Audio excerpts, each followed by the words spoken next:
रहा था। हर साल का एक ही हीरो होता था, रेड बुल, लाल रंग का ताकतवर सांड जो सबको मात देकर आखिर में सिर ऊंचा करके निकल जाता था। लेकिन इस बार कुछ अलग होने वाला था। पिछले साल दंगल के बाद रेड बुल ने जाते जाते मुन्ना की मां, एक कमजोर सी गाय, को जोर से टक्कर मार दी थी। वो गिर तो गई, पर उसके दिल में दर्द से ज्यादा एक सपना था। उसने मुन्ना को देखा और कहा, बेटा तू भी एक दिन लड़ेगा। दिखा दे उनको कि असली ताकत सिर्फ शरीर में नहीं, हौसले में होती है। मेरी दुआ हमेशा तेरे साथ है। लोग हंस पड़े।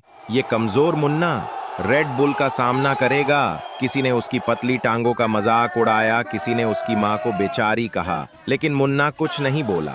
सिर झुकाया और जंगल की तरफ निकल गया। वहां वो अकेला था, लेकिन इरादों से भरा हुआ। सुबह से शाम तक दौड़ लगाता, नदी के ठंडे पानी में छलांगे लगाता और रात को मां की बातें याद करके आंखों में आंसू ले आता। दिन बदलते गए और दंगल का दिन आ गया।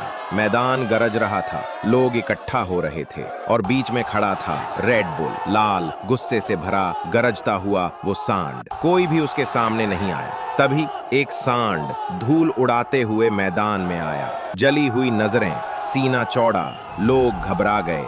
ये मुन्ना है। मुन्ना ने मां की तरफ देखा। मां चुप थी, लेकिन आंखों में दुआएं थीं। घंटी बजी, पहली टक्कर, मुन्ना जमीन पर। दूसरी टक्कर, फिर से गिर गया। लोग फिर से हंसने लगे, लेकिन तीसरी बार मुन्ना ने ऐसा झपट्टा मारा कि रेड बुल को जमीन पर गिरा दिया। उसकी गर्दन पकड़कर जमीन में दबा दिया। रेड बुल चिल्लाया, लेकिन छूट न सका। पूरा गांव चिल्ला उठा, मुन्ना मुन्ना। मुन्ना उठकर मां के पास गया। मां रो रही थी, खुशी से। उसके चेहरे पर गर्व था और मुन्ना की आंखों में आंसू। लेकिन इस बार ये आंसू दर्द के नहीं थे। ये उन लोगों के लिए थे जिन्होंने अब तक लाइक और सब्सक्राइब नहीं किया था।